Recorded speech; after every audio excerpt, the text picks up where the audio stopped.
નમસ્કાર વિદ્યાર્થી મિત્રો, અગાઉ 502 પેપરમાં આપણે યુનિટ 1 અવકાશ રસાયણનો અભ્યાસ કર્યો હતો. હવે આપણે આ લેક્ચરમાં યુનિટ 3 સંતૃપ્ત કાર્બન પરમાણુ પર કેન્દ્રાનુરાગી વિસ્થાપન પ્રક્રિયાઓનો અભ્યાસ કરીએ. આપણે અગાઉ જોયું હતું કે 502 જે પેપર છે ઓર્ગેનિક કેમિસ્ટ્રી, એમાં ટોટલ 3 યુનિટ છે, જેમાં ફર્સ્ટ અવકાશ રસાયણ, જે બીજો છે એ કાર્બોહાઈડ્રેટ એન્ડ આઇસોપ્રિનોઇડ છે, અને ત્રીજો જે આપણે અહીં આગળ અભ્યાસ કરવાનો છે એ છે સંતૃપ્ત કાર્બન પરમાણુ પર કેન્દ્રાનુરાગી વિસ્થાપન પ્રક્રિયાઓ. તો મિત્રો, હવે આપણે જોઈએ કે આ યુનિટમાં કયા કયા ટોપિક જે છે એ સમાવિષ્ટ છે. તો એક છે the reaction mechanism, second one છે stereochemistry of nucleophilic substitution, third one છે scope of nucleophilic substitution, fourth one છે stereochemistry of SN1 and SN2 reaction, જે તમે અગાઉના વર્ગોની અંદર પણ ક્યાંક ને ક્યાંક એનો બેઝિક કોન્સેપ્ટ ભણી ગયા છો. એના પછીનો છે રિલેટિવ રિએક્ટિવિટી ઇન સબસ્ટિટ્યુશન,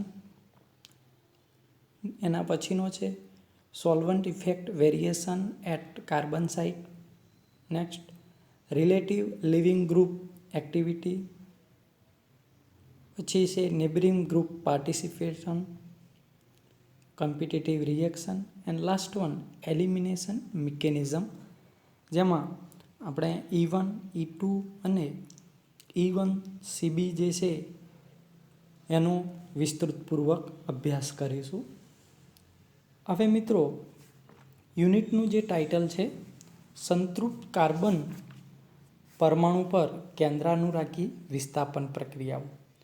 તો સૌપ્રથમ આપણે વિસ્થાપન પ્રક્રિયાઓ કોને કહેવાશે એ સમજવું પડશે. પછી કેન્દ્રાનુરાગી વિસ્થાપન પ્રક્રિયાઓ અને સંતૃપ્ત કાર્બન પરમાણુ પર એટલે કઈ પ્રકારની પ્રક્રિયાઓનો સમાવેશ થશે આ વિશે જોઈએ. તો મિત્રો, તમે અગાઉના વર્ગોની અંદર ઓર્ગેનિક રિએજન્ટ્સ વિશે ભણી ગયા હશો. અહીં થોડુંક રિવિઝન કરી લઈએ, પછી આપણે આપણા ટોપિક ઉપર આવીએ. તો મિત્રો, ઓર્ગેનિક રિએજન્ટ કયા કયા છે? તો મેઇનલી બે છે. એક છે ઇલેક્ટ્રોફાઇલ્સ એન્ડ સેકન્ડ વન છે ન્યુક્લિયોફાઇલ. જે ઇલેક્ટ્રોફાઇલ છે એને આપણે ઇલેક્ટ્રોન લવિંગ તરીકે ઓળખીએ છીએ, અને જે ન્યુક્લિયોફાઇલ છે એને ન્યુક્લિયસ લવિંગ તરીકે ઓળખીએ છીએ.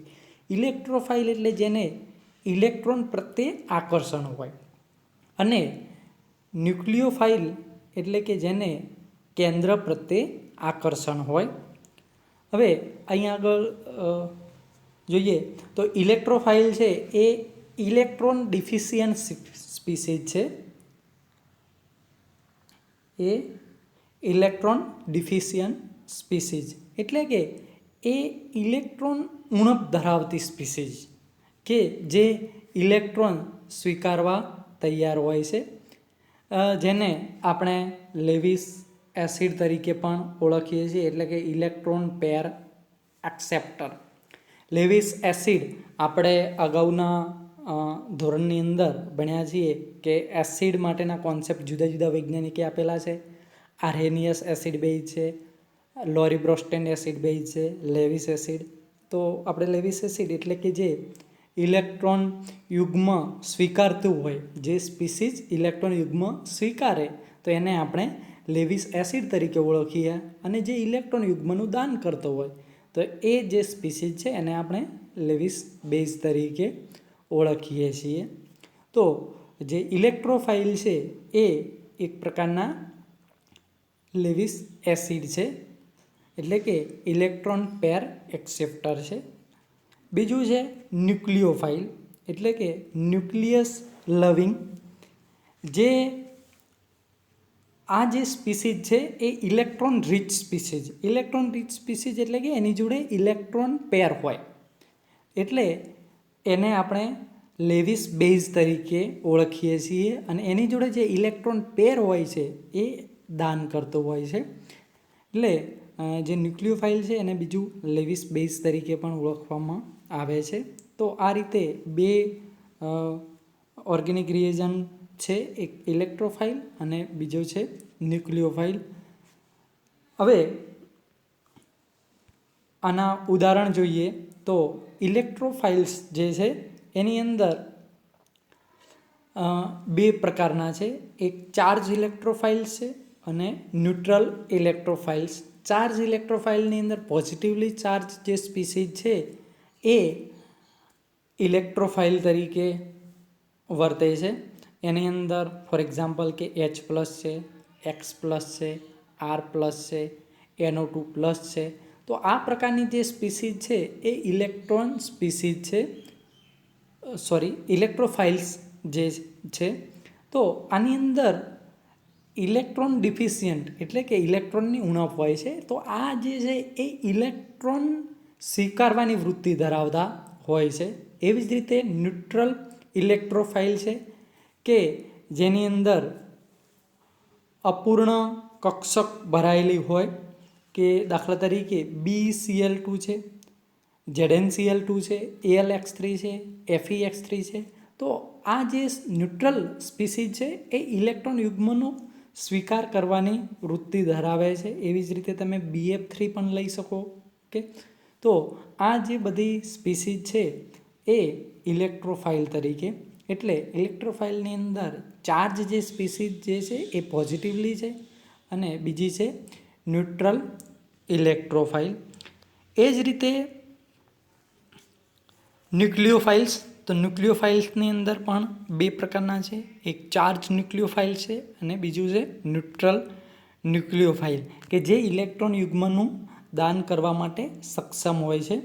તો નેગેટિવલી ચાર્જ H- છે, OH-, CH3-, X-, RO- વગેરે આ પ્રકારની જે નેગેટિવ ચાર્જ સ્પીસીઝ છે તો એની જોડે જે ઇલેક્ટ્રોન પેર હોય એ બીજાને દાન કરતું હોય છે. એ જ રીતે ન્યુટ્રલ ન્યુક્લિયોફાઇલ છે કે જેની જોડે લોન પેર હોય છે. તો અહીંયા આગળ તમે જોશો NH3 ઇલેક્ટ્રોન રીચ સ્પીસીઝ, કે જેની જોડે એક ઇલેક્ટ્રોન યુગ્મ છે તો એ બીજાને આપી શકે છે. એવી જ રીતે જે RNH2 છે તો અહીંયા આગળ પણ એની જોડે લોન પેર હોય છે. એ જ રીતે અહીંયા આગળ પણ તમે જે R2NH છે એની અંદર પણ લોન પેર હોય છે. એવી જ રીતે અહીંયા આગળ H2O ની અંદર પણ લોન પેર છે. ROH છે એની અંદર પણ લોન પેર આપણને જોવા મળશે. તો આ જે છે ન્યુટ્રલ ન્યુક્લિયોફાઇલ, કે જેની જોડે ઇલેક્ટ્રોન યુગ્મ હોય, જેની જોડે લોન પેર હોય, તો એ બીજાને ઇલેક્ટ્રોન યુગ્મ આપવાની વૃત્તિ ધરાવે છે. તો આ જે છે એ ઇલેક્ટ્રોફાઇલ અને ન્યુક્લિયોફાઇલ. ઇલેક્ટ્રોફાઇલ એટલે જે ઇલેક્ટ્રોન ડિફિશિયન્ટ સ્પીસીઝ છે અને ન્યુક્લિયોફાઇલ એટલે જે ઇલેક્ટ્રોન રીચ સ્પીસીઝ છે. ઇલેક્ટ્રોફાઇલને આપણે લેવિસ એસિડ તરીકે ઓળખીએ છીએ અને ન્યુક્લિયોફાઇલ્સ જે છે એને આપણે લેવિસ બેઝ તરીકે ઓળખીએ છીએ. હવે મિત્રો અગત્યનું જે પોર્શન છે એ ટાઈપ ઓફ ઓર્ગેનિક રિએક્શન, જે આપણે ઓર્ગેનિક કેમિસ્ટ્રી જ્યારથી જાણીએ છીએ ત્યારથી આ જે રિએક્શન છે એ આપણે ક્યાંક ને ક્યાંક ભણી ગયા છીએ. અને એક ઓર્ગેનિક વિદ્યાર્થીના નાતે આ જે ટાઈપ્સ ઓફ ઓર્ગેનિક રિએક્શન છે, જેના 4 પ્રકાર છે, એ તો તમને યાદ હોવા જ જોઈએ. તો મિત્રો ટાઈપ્સ ઓફ ઓર્ગેનિક રિએક્શન તો મુખ્યત્વે એના 4 પ્રકાર છે. એક છે સબસ્ટિટ્યુશન રિએક્શન, સેકન્ડ વન છે એલિમિનેશન રિએક્શન, થર્ડ વન છે એડિશન રિએક્શન અને ફોર્થ વન છે રીએરેન્જમેન્ટ રિએક્શન. તો સબસ્ટિટ્યુશન રિએક્શન એટલે કે શું થશે? વિસ્થાપન પ્રક્રિયા. એલિમિનેશન એટલે કે વિલોપન પ્રક્રિયા. એડિશન રિએક્શન એટલે કે યોગશીલ પ્રક્રિયા. અને રીઅરેન્જમેન્ટ રિએક્શન એટલે કે પુનઃવિન્યાસ પ્રક્રિયાઓ. તો થોડુંક મેમરાઇઝ કરી લઈએ કે વિસ્થાપન પ્રક્રિયા કોને કહીશું? તો કે જે કાર્બનિક સંયોજનના અણુમાં રહેલા પરમાણુ કે પરમાણુના સમૂહનું અન્ય પરમાણુ કે પરમાણુના સમૂહ વડે વિસ્થાપન થતું હોય તો તે પ્રક્રિયાને આપણે વિસ્થાપન પ્રક્રિયા તરીકે ઓળખીએ છીએ. એક સિમ્પલ એક્ઝામ્પલ આપું કે દાખલા તરીકે CH2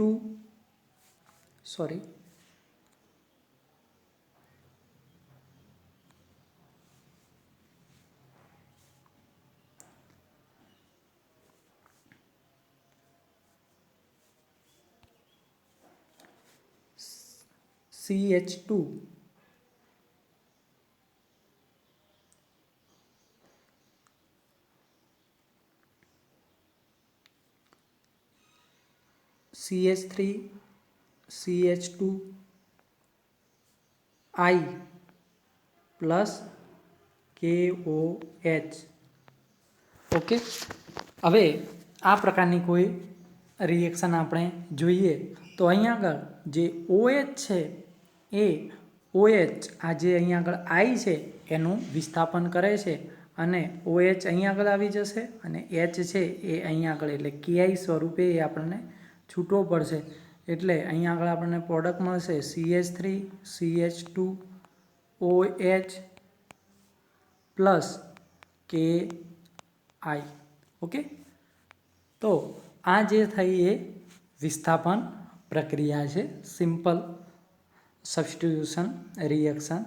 હવે બીજી જે પ્રક્રિયા છે એ છે એલિમિનેશન એટલે કે વિલોપન પ્રક્રિયા. તો કે વિલોપન પ્રક્રિયા કોને કહીશું? કે કાર્બનિક સંયોજનમાં બાજુમાં આવેલા બે કાર્બન પરમાણુ પરથી પરમાણુઓ કે પરમાણુનો સમૂહ અણુ સ્વરૂપે દૂર થઈ અને પરિણામે બંને કાર્બન વચ્ચે જો નવો બંધ રચાતો હોય તો એને આપણે કઈ પ્રક્રિયા તરીકે ઓળખીએ છીએ? વિલોપન પ્રક્રિયા તરીકે ઓળખીએ છીએ. દાખલા તરીકે સિમ્પલ એક્ઝામ્પલ લઉં કે CH3 CH2 OH. આ પ્રક્રિયાની અંદર આપણે વિલોપન જોવું હોય તો આ બે નજીકના કાર્બન 1 અને 2 કાર્બન છે, અહીંથી OH અને અહીંથી H દૂર થાય એટલે આપણને CH2 double bond CH2 plus H2O. Okay, તો આ પ્રકારની પ્રક્રિયા જે છે એને આપણે વિલોપન પ્રક્રિયા તરીકે ઓળખીએ છીએ. અહીં આગળ બાજુમાં આવેલા બે કાર્બન પરમાણુ છે એ બંને કાર્બન પરમાણુ પરથી પરમાણુ કે પરમાણુનો સમૂહ અણુ સ્વરૂપે દૂર થાય છે અને એક નવો બંધની રચના થાય છે જેને આપણે વિલોપન પ્રક્રિયા તરીકે એટલે કે એલિમિનેશન રિએક્શન તરીકે ઓળખીએ છીએ. ત્રીજી જે છે એ એડિશન રિએક્શન એટલે કે યોગશીલ પ્રક્રિયા. તો યોગશીલ પ્રક્રિયા એ ખાસ કરીને દ્વિબંધ કે ત્રિબંધ ધરાવતા જે કાર્બનિક સંયોજનો છે એની અંદર જોવા મળે છે. તો પ્રક્રિયા દરમિયાન આ જે દ્વિબંધ કે ત્રિબંધમાંનો પાઈ બંધ છે એ તૂટી જાય છે અને ત્યાં આગળ નવો અણુ ઉમેરાઈ અને નવું સંયોજન બને છે. દાખલા તરીકે CH2 double bond CH2 plus Cl2. તો અહીં આગળ આ ડબલ બોન્ડ છે ત્યાં આગળ આ Cl2 જોડાઈ અને આપણને આ પ્રકારે પ્રોડક્ટ મળે છે Cl. ઓકે, તો અહીં આગળ આ જે બંધ છે એ પાઈબંધ એ તૂટી અને ત્યાં આગળ Cl2ના બે પરમાણુ જોડાઈ જાય છે. તો આ જે છે એ યોગશીલ પ્રક્રિયા છે. એ જ રીતે લાસ્ટ વન જે છે એ રીઅરેન્જમેન્ટ રિએક્શન. તો એની અંદર કાર્બનિક સંયોજનના અણુમાં રહેલા પરમાણુ કે પરમાણુના સમૂહનું યોગ્ય પ્રક્રિયા પરિસ્થિતિમાં તે જ અણુમાં અન્ય સ્થાને સ્થાનાંતર થવાની જે પ્રક્રિયા છે એને પુનઃવિન્યાસ પ્રક્રિયા એટલે કે રીઅરેન્જમેન્ટ તરીકે ઓળખવામાં આવે છે. દાખલા તરીકે આ કોઈ ઉદાહરણ છે, નોર્મલ બ્યુટેન. રીએરેન્જમેન્ટ થઈ અને એની અંદરથી આ પ્રકારની પ્રોડક્ટ આપણને મળે. ઓકે, તો બંને જે છે એ બંનેના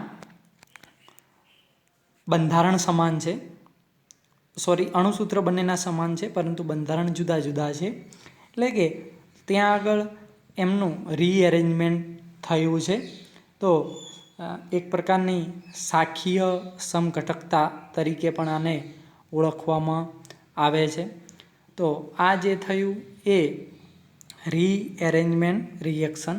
તો આ રીતે આપણે જુદી જુદી જે પ્રક્રિયાઓ ટાઈપ ઓફ ઓર્ગેનિક રિએક્શન છે, સબસ્ટિટ્યુશન રિએક્શન, એલિમિનેશન, એડિશન, રીએરેન્જમેન્ટ. તો આ પ્રક્રિયાઓ આપણે ક્યાંક ને ક્યાંક આગળ પણ ઉપયોગી થશે. તો એનો બેઝિક કોન્સેપ્ટ આ પ્રકારે હતો. હવે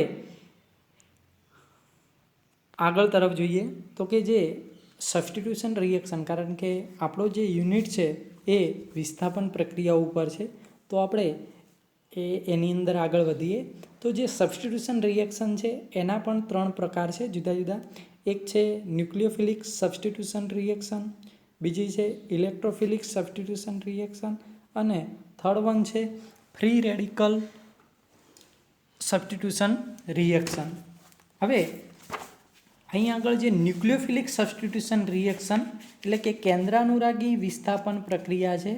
તો એની અંદર જે રિએજન્ટ તરીકે વપરાય છે એ ન્યુક્લિયોફાઇલ વપરાય છે. એટલે ન્યુક્લિયોફાઇલ એ જે છે એ એટેક કરે છે સબસ્ટ્રેટ પર.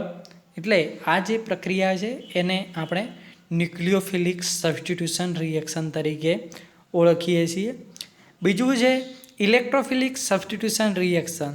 તો કે જે પ્રક્રિયાની અંદર ઇલેક્ટ્રોફાઇલ પ્રક્રિયક તરીકે વપરાતો હોય, તો એ જે પ્રક્રિયા વિસ્થાપન પ્રક્રિયા છે એને આપણે ઇલેક્ટ્રોફિલિક સબસ્ટિટ્યુશન રિએક્શન તરીકે ઓળખીએ છીએ.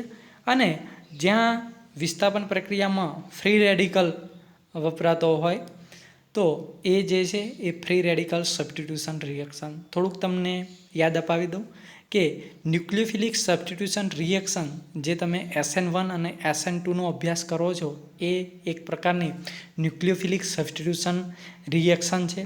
ઇલેક્ટ્રોફિલિક સબસ્ટિટ્યુશન રિએક્શન તમે બેન્ઝીનની વિસ્થાપન પ્રક્રિયાઓ, કે ફોર એક્ઝામ્પલ બેન્ઝીનમાંથી નાઇટ્રોબેન્ઝીન બને છે, બેન્ઝીનમાંથી ક્લોરોબેન્ઝીન બને છે. તો આ જે પ્રકારની પ્રક્રિયાઓ છે એ ઇલેક્ટ્રોફિલિક સબસ્ટિટ્યુશન રિએક્શન છે. અને ફ્રી રેડિકલ સબસ્ટિટ્યુશન રિએક્શન એટલે કે મિથેનની Cl2 સાથે પ્રક્રિયા કરવામાં આવે તો આપણને ક્લોરોમિથેન મળે છે. તો અહીં આગળ જે Cl2 છે એ ફ્રી રેડિકલ તરીકે વર્તે છે. તો આ રીતે જુદા જુદા પ્રકારો છે સબસ્ટિટ્યુશન રિએક્શન, જે જુદા જુદા પ્રક્રિયકો છે એને આધારે આપણે એના પ્રકારો. હવે આગળ જોઈએ type of nucleophilic substitution reaction. તો એની અંદર મેઇનલી 2 પ્રકાર છે ન્યુક્લિયોફિલિક સબસ્ટિટ્યુશન રિએક્શનની અંદર. એક છે એલિફેટિક ન્યુક્લિયોફિલિક સબસ્ટિટ્યુશન રિએક્શન્સ અને બીજી છે એરોમેટિક ન્યુક્લિયોફિલિક સબસ્ટિટ્યુશન રિએક્શન. એલિફેટિક એટલે કે જે સાદા આલ્કેન સંયોજનો છે અથવા આલ્કાઇલ સંયોજનો છે, તો એની અંદર જે પ્રક્રિયાઓ જોવા મળે છે એ છે એલિફેટિક ન્યુક્લિયોફિલિક સબસ્ટિટ્યુશન રિએક્શન. અને જે એરોમેટિક રિંગવાળા જે છે એ જે સબસ્ટિટ્યુશન રિએક્શન પ્રક્રિયાઓ થાય છે એ છે એરોમેટિક ન્યુક્લિયોફિલિક સબસ્ટિટ્યુશન રિએક્શન. તો આપણે એલિફેટિક તરફ આગળ વધીએ. એલિફેટિક ન્યુક્લિયોફિલિક સબસ્ટિટ્યુશન રિએક્શન એ 2 કેટેગરીમાં વિભાજિત થાય છે, વર્ગીકૃત થાય છે. એક છે nucleophilic substitution reaction at sp3 hybridise carbon atom, અને બીજું જે છે એ nucleophilic substitution reaction at sp2 hybridise carbon atom. એટલે કે આ જે બંને sp3 હાઇબ્રિડાઇઝ કાર્બન એટમ અને sp2 હાઇબ્રિડાઇઝ કાર્બન એટમ, આ બંનેની અંદર જે પ્રક્રિયાઓ થાય છે એ બંને એલિફેટિક ન્યુક્લિયોફિલિક સબસ્ટિટ્યુશન રિએક્શન છે. હવે જે sp3 હાઇબ્રિડાઇઝ કાર્બન એટમ છે તો આની અંદર કઈ સબસ્ટિટ્યુશન રિએક્શન જે છે એ ઇન્ક્લુડ થાય છે, તો કે this category includes nucleophilic substitution reaction of alkyl halide છે, જે આપણે SN1 અને SN2 તરીકે ઓળખીએ છીએ. બેન્ઝાઇલ હેલાઇડ છે, આલ્કોહોલ્સ છે અને ઇથરની અંદર. તો આની અંદર જે પ્રક્રિયાઓ થતી હોય છે એ sp3 hybridise carbon atom nucleophilic substitution reaction છે. અને જે ન્યુક્લિયોફિલિક સબસ્ટિટ્યુશન રિએક્શન છે એ carboxylic acid and their derivative, for example anhydride છે, એસિડ ક્લોરાઇડ છે, એસ્ટર છે એન્ડ એમાઇડ્સ. તો આ જે બધી પ્રક્રિયાઓ છે એ પ્રક્રિયાઓ એ ન્યુક્લિયોફિલિક સબસ્ટિટ્યુશન રિએક્શનની અંદર આવે છે. એટલે અહીંયા આગળ એક sp3 હાઇબ્રિડાઇઝ કાર્બન એટમ છે અને બીજો છે sp2 હાઇબ્રિડાઇઝ કાર્બન એટમ. તો બંનેની અંદર ન્યુક્લિયોફિલિક સબસ્ટિટ્યુશન રિએક્શન જોવા મળે છે. હવે જે મેઇનલી આપણે જે અભ્યાસ કરવાનો છે એ nucleophilic substitution reaction at sp3 hybridise carbon atom. તો એની અંદર આપણે આલ્કાઇલ હેલાઇડ છે, તો આલ્કાઇલ હેલાઇડ જે છે એ બે પ્રકારની ન્યુક્લિયોફિલિક સબસ્ટિટ્યુશન રિએક્શન આપે છે. એક છે SN1 અને બીજું જે છે SN2. તો અહીંયા આગળ જે SN1 છે એને કહેવામાં આવે છે ન્યુક્લિયોફિલિક સબસ્ટિટ્યુશન યુનિમોલેક્યુલર રિએક્શન, અને જે બીજું છે ન્યુક્લિયોફિલિક સબસ્ટિટ્યુશન બાયમોલેક્યુલર રિએક્શન. એટલે કે એક જે છે એ SN1 છે, બીજી જે છે એ SN2 છે. મિત્રો SN1 અને SN2 યુનિમોલેક્યુલર અને આ જે છે બાયમોલેક્યુલર. તો આની અંદર શરૂઆતનો જે પ્રક્રિયા હોય છે એની અંદર એક જ મોલેક્યુલ, જે પ્રથમ તબક્કો હોય છે એની અંદર એક જ મોલેક્યુલ ભાગ ભજવે છે, જ્યારે આ જે પ્રક્રિયા છે એની અંદર બે મોલેક્યુલ એકસાથે ભાગ ભજવે છે, એટલા માટે એને આપણે બાયમોલેક્યુલર તરીકે ઓળખીએ છીએ. અહીંયા આગળ આપણે SN1 છે તો અહીંયા આગળ શા માટે એને આપણે 1 કહીએ છીએ અને અહીંયા આગળ શા માટે એને 2 કહેલું છે, એ જે છે એ વસ્તુ આપણે વિગતવાર નેક્સ્ટ લેક્ચરમાં અભ્યાસ કરીશું કે SN1 રિએક્શન શું છે, SN2 રિએક્શન શું છે અને બંને વચ્ચેનો શું તફાવત છે. તો નેક્સ્ટ લેક્ચરમાં આપણે જોઈએ SN1 અને SN2 રિએક્શન.